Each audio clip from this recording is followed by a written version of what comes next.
આજની ધર્મકથા જીનશાસનમાં કેટલીક કથાઓ એવી છે કે જેને જીનશાસનના પ્રાણ તરીકે જોવાય છે। આ એવી કથાઓ છે કે જેને હજારો લાખો લોકોને પોતાના જીવનમાં પરિવર્તન કરવા માટેનું પ્રબળ નિમિત્ત આપ્યું છે। વેરની પરંપરા આ એક દોષ માટે આપણે ત્યાં બહુ જ બધી કથાઓ અને બહુ જ બધી સત્ય ઘટનાઓ ઉપલબ્ધ છે। પાર્શ્વનાથ ભગવાન અને મેઘમાળી એ બંનેની પણ વેરની પરંપરાઓ એ પાર્શ્વનાથ ભગવાનના ચરિત્રમાં આવે છે।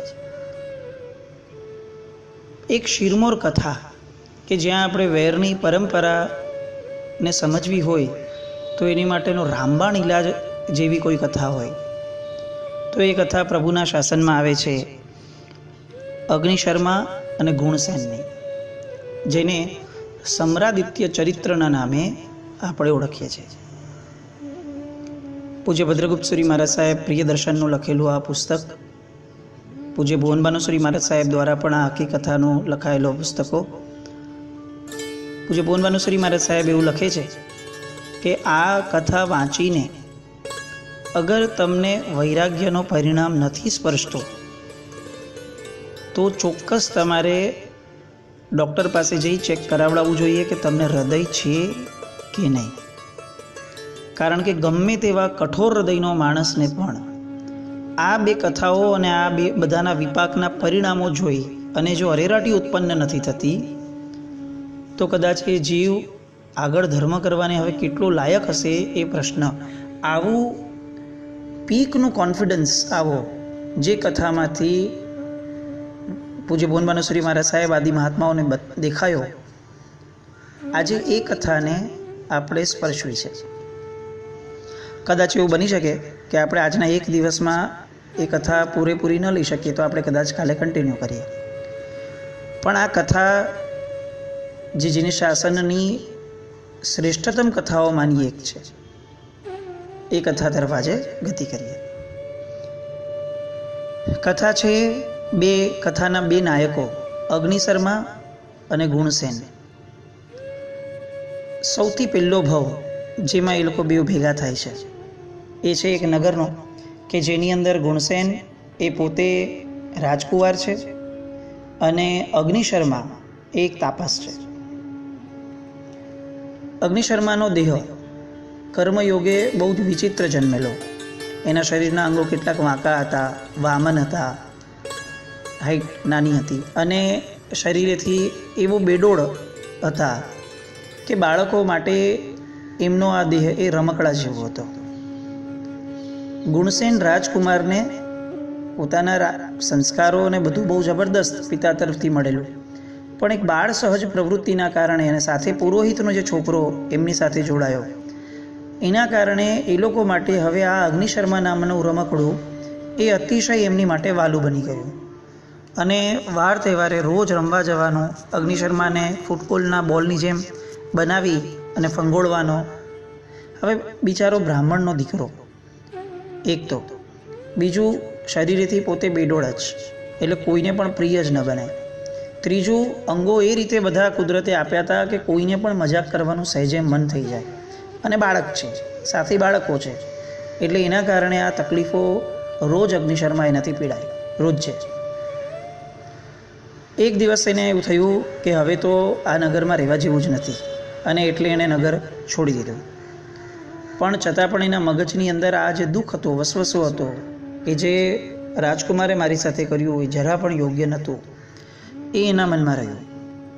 ત્યાંથી આ કેટલાક વર્ષો સુધી જંગલમાં રહ્યા પછીથી એમને એક તાપસનો ભેટો થયો અને એ તાપસે એમને બહુ લોજિકલી સમજાવ્યું કે આ તારા કર્મનો ઉદય છે અને આ કર્મના ઉદયના કારણે તને આવો દેહ મળ્યો, હવે એ કર્મના ઉદયને જે તારે તોડવો છે અથવા ખાળવો છે તો તારી પાસે તપશ્ચર્યા સિવાય અને સંયમ એટલે કે સંતપણું સ્વીકારવા સિવાય બીજા વિકલ્પો નથી। અને અગ્નિશર્માના મગજમાં આ વાત જડબે સલાક બેસી ગઈ। કાળનું પાનું ક્યારે પલટાય છે એની કોઈને કલ્પના પણ નથી હોતી। મનમાં ગુણસેન માટે અતિશય દ્વેષ ભરેલો આ અગ્નિશર્મા તાપસના શાંત વચનોથી એટલી બધી શાંતિ અનુભવે છે કે હવે એને તાપસ ધર્મ એ જ ઈચ્છનીય લાગે છે અને બહુ જ સુંદરતાપૂર્વક, બહુ જ નિષ્ઠાપૂર્વક એ આ તાપસ ધર્મનું પાલન કરે છે. માસક શમણના પારણે માસક શમણની પ્રક્રિયા હવે એના જીવનમાં એ ચાલુ કરે છે.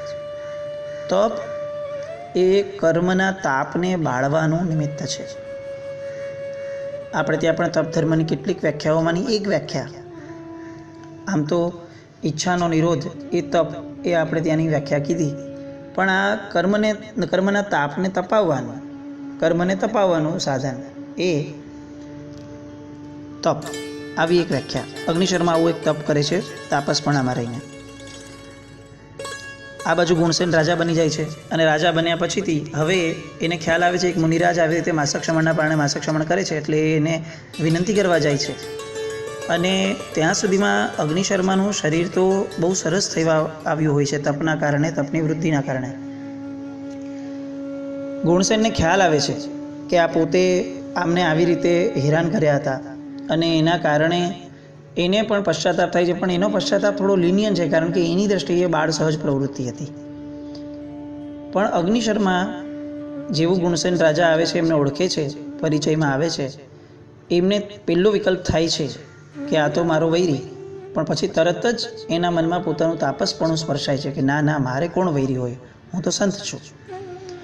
અને આ બાજુ ગુણસેન એમને વિનંતી કરે છે કે આપ આ માસક શમણના પારણે મારે ત્યાં પધારજો પારણા માટે. એકવાર આવ્યા અને કોઈને કોઈ કારણસર ગુણસેન ધ્યાન ન આપી શક્યા અને અગ્નિશર્મા પાછા ગયા. અગ્નિશર્માને નિયમ હતો કે પારણા માટે એક જ જગ્યાએ જવું, એમાંથી આ જગ્યાએ રાજમહેલમાંથી સેટ ન થયું એટલે એમણે તરત પારણું કર્યા વગર માસક શમણ લઈ લીધું. બીજી વખત ગુણસેન તરત પશ્ચાતાપ કરતાં કરતાં આવ્યા અને વિનંતી કરી કે હવે તો પ્લીઝ પધારજો જ. બીજી વખત થયું, સેમ આવી રીતે કર્મનો ઉદય ગણો અને ન થયું. ત્રીજી વખત પણ આવી રીતે ધ્યાન ન રહ્યું. એકવાર માથાની દુખાવાની તકલીફ હતી ગુણસેનને, એકવાર રાજ્યમાં યુદ્ધનો ભય માહોલ હતો, એકવાર પુત્ર જન્મની વાત હતી. એમ કરતાં 3 વખત પારણું ઠેલાયું. અત્યાર સુધી સમતાને ધારણ કરેલ અગ્નિશર્મા હવે એમની સમતાને છોડે છે. કાળનું પાનું પાછું પલટાય છે અને એમના મનમાં ગુણસેન માટેનો દ્વેષ એ હવે પરાકાષ્ઠાએ પહોંચે છે. ક્રોધ ગુસ્સો બને છે, ગુસ્સો દ્વેષ બને છે અને દ્વેષ વેર બને છે. આપણે આવેશ જન્મી જાય એ આવેશને જ જો ક્રોધમાં કન્વર્ટ ન થવા દઈએ ને એની પહેલાં જ સમજણ આપી દઈએ અથવા એને રોકી લઈએ તો આ વેરની પરંપરાઓનો પ્રશ્ન જ નથી આવતો. પણ અગ્નિશર્મા આ કામ ન કરી શક્યા સંભાવ, અને એમના મનમાં સતત એ દ્વેષમાં બળતા હતા કે તારા પાપથી ભલે આ જન્મ હું ભૂખ્યો મરી જાઉં, પણ આવતા જન્મોમાં તો હું મારી તપશ્ચર્યાના પ્રભાવથી તને ત્રાસ આપનારો અને દુઃખ આપનારો રહીશ અને સદા તને મારનારો બનું. આવો અંદરમાં એમને બહુ જ ગંદો ભાવ એમના મનમાં પ્રગટાવ્યો. આ બાજુ ગુણસેનને તો મનમાં પશ્ચાતાપ હતો અને અગ્નિશર્મા પ્રત્યે સ્નેહ હતો, પણ આ બળતરામાં અગ્નિશર્માનું મૃત્યુ થયું. ગુણસેનને બહુ જ દુઃખ થયું અને પશ્ચાતાપના ભાવમાં એ રહેતા હતા. પહેલો ભાવ પૂરો થયો. બીજો ભાવ, વેરની પરંપરા ક્યાં કેટલી ચાલે છે. વેરનું વિસર્જન કર્યા વિના ગુણસેન મૃત્યુ પામ્યા, અગ્નિશર્મા મૃત્યુ પામ્યા. હવે એ વેર એમને કેરી ફોરવર્ડ થાય છે. એ વિદ્યુત કુમાર દેવ નામે દેવલોકમાં જાય છે. ત્યાં જન્મ્યા પછી તરત ચેક કરે છે કે હું અહીંયા કેમ આવ્યો, પોતાનો પૂર્વભાવ અવધિ જ્ઞાનથી જુએ છે અને એમનો ગુસ્સો ફરી સળવડે છે. અને ગુણસેન કે જેમણે ત્યાં સુધીમાં સંન્યાસ લીધો હતો અને પોતે કૌશક ધ્યાનમાં ઊભા હતા, એ ગુણસેન ઉપર એ આગ જેવી તપેલી ધૂળ એ વરસાવે છે. રાજર્ષિનો સંપૂર્ણ દેહ બળી જાય છે. પણ ગુણસેન જરા પણ વિચાર નથી કરતા કે મને આ બાળનારો કોણ છે, કેમ બાળે છે, મારો શું વાંક છે. હું તો કૌશક ધ્યાનમાં કોઈને નડતો નથી ને મને બાળવાનું મન કોણે મને થયું. આવો કોઈ પણ વિકલ્પ એમના મનમાં પ્રગટતો નથી, કારણ કે એ પોતાના આત્મભાવમાં લીન છે. આ એક મુદ્દો બહુ જ વિચારણીય છે. આપણે ત્યાં કદાચ આ બાબતમાં આપણે બહુ આગળ વધતા નથી. પરમાત્મા ઉપર જ્યારે ઉપસર્ગો થાય છે અથવા ખંદક મુનિ આદિ મહાત્માઓની જે વાતો આવે છે કે એમને ચામડી કાપી દીધી, ચામડીના આગળથી આખી છોલી નાખી અને એ મરી ગયા, કાળ કરી ગયા. માથે સગડી મુકાણી અને કોઈ મહાત્મા કાળ કરી ગયા. અને આપણે એવું જ લગભગ સમજતા રહીએ છીએ કે ભગવાન આદિ આ બધા મહાપુરુષો, આ લોકો એ સમયે સમતા ભાવ કેળવતા હશે અને સામા ઉપર કંઈક ને કંઈક એ શુભ ભાવમાં રહેતા હશે. હકીકતની અંદર આત્મભાવમાં લીન થયેલા માણસને પોતાના દેહ અને પોતાના આત્મા એ બેનું જે ભેદ છે, જે બે અલગ તત્વો છે, એના જ્ઞાનની અનુભૂતિ, ફિલિંગ એટલી પ્રબળ હોય છે, એટલી જોરદાર હોય છે કે એના શરીરને કોઈ મારતું હોય તો એને રીતસર ખ્યાલ પણ નથી આવતો. એને એમ જ લાગે છે કે આ તો કોઈ પાડોશીના ઘરે ઘટના બને છે અને એના સુધી ન્યૂઝ પણ ન પહોંચે. એટલી હદ સુધી એ પોતાના આત્મ પ્રદેશોની અંદરમાં આનંદ માણવામાં મગ્ન બની ગયા હોય છે. આપણી માટે આ એક ડિફિકલ્ટ વસ્તુ છે સમજવી, કારણ કે હજી તો આપણે હું આત્મા છું એ સમજણમાં જ નથી આવ્યા. પણ આ ભેદ જ્ઞાન વગર, ભેદ જ્ઞાન સમજ્યા વગર મોક્ષ નથી એ પણ નિશ્ચિત વાત છે. એટલે આપણે ક્રમબદ્ધ રીતે વિકાસ પામતા પામતા એક આ ક્રમ ઉપર, આ પ્લેટફોર્મ પર, આ સ્ટેશન પર આવવું જ પડશે કે હું આત્મા છું. પૂજ્ય કેસરસુરી મહારાજ સાહેબ એમણે આ બાબતમાં બહુ સુપર વાત લખી છે એમના પુસ્તકની અંદર કે બાળકોને પાઠશાળામાં નવકાર શીખવાડી દઈએ ને એ પછી તરત જ એમને બીજું આ વસ્તુ શીખવાડવી જોઈએ કે ભાઈ હું આત્મા છું, આ શરીરથી ભિન્ન છું. અમે કલા સંસ્કાર વાટિકામાં કર્મગ્રંથના અન્વયે આ પદાર્થ લીધેલો અને એક બહુ સિમ્પલ ફોર્મ્યુલા બાળકોને આપેલી કે A+B=C. આની અંદર તમારું આખું વિજ્ઞાન આવી ગયું. કેવી રીતે? A આત્મા, B=બોડી એન્ડ C કોમ્બિનેશન. આપણે મૂળભૂત A આત્મા છીએ, પણ અત્યારે આપણે આ બોડી એટલે કે શરીર સ્વરૂપે આપણે અત્યારે છીએ. આ આત્માને આ શરીર મળ્યું એટલે અત્યારે C નામનું એક નવું કોમ્બિનેશન ઉત્પન્ન થયું, જેને આપણે અત્યારે આપણા નામથી ઓળખીએ છીએ. હવે જ્યારે B ગુજરી જશે ત્યારે આ C પણ એની સાથે ગુજરી જશે, બચશે A. પણ તકલીફ એ છે કે આ A ને ફરી નવું B મળશે અને A ને B ભેગા થાય એટલે C આવવાનું જ છે નવું.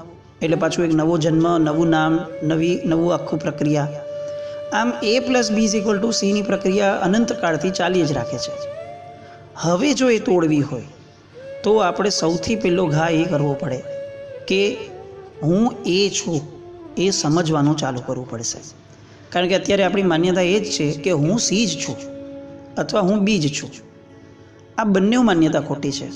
આપણે દેહ પણ નથી અને આત્માને દેહ ભેગા મળેલું કોમ્બિનેશન જે 50, 70, 80, 90 વર્ષ સુધીનું છે એ પણ આપણે નથી. આપણે જીવીએ છીએ વ્યવહારથી, વસ્તુ અલગ છે, પણ હું C નથી, હું A છું.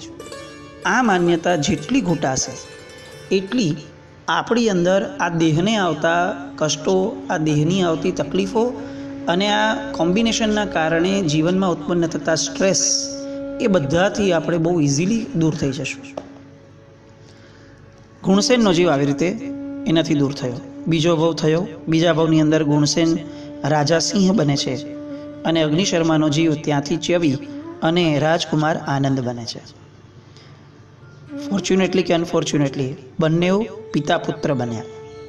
ઇન જનરલ પિતાને પુત્ર ઉપર સ્નેહ હોય જ, જ્યારે પુત્રને પિતા ઉપર દ્વેષ થાય છે. કારણ કે આ પુત્રનો જીવ એ અગ્નિશર્માનો જીવ છે. ઘોર શત્રુતાને કેરી ફોરવર્ડ કરીને લઈને આવેલો બીજો ભાવ એનો અગ્નિશર્માનો. અને અહીંયા એ પિતા સામે વિદ્રોહ કરે છે, પિતાને જેલમાં પૂરી દે છે અને જેલમાં જઈ ક્રૂર યાતનાઓ આપી અને એ પોતાના પિતાની અકારણ હત્યા કરે છે.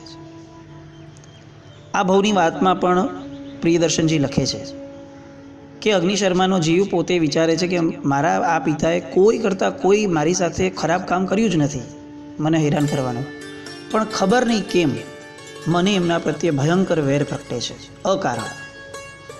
પણ એની માટે જે ખબર નહીં કેમ હતું એ શાસ્ત્રકારોએ આપણી માટે ખોલ્યું છે કે આ ખબર નહીં કેમનું કારણ એ અંદરમાં પડેલો દ્વેષનો પરિણામ કે જે વેરની પરંપરા સ્વરૂપે એને ખમાવ્યા વગર મૃત્યુ પામ્યા, એટલે કેરી ફોરવર્ડ થઈને મલ્ટીપ્લાય થયો છે.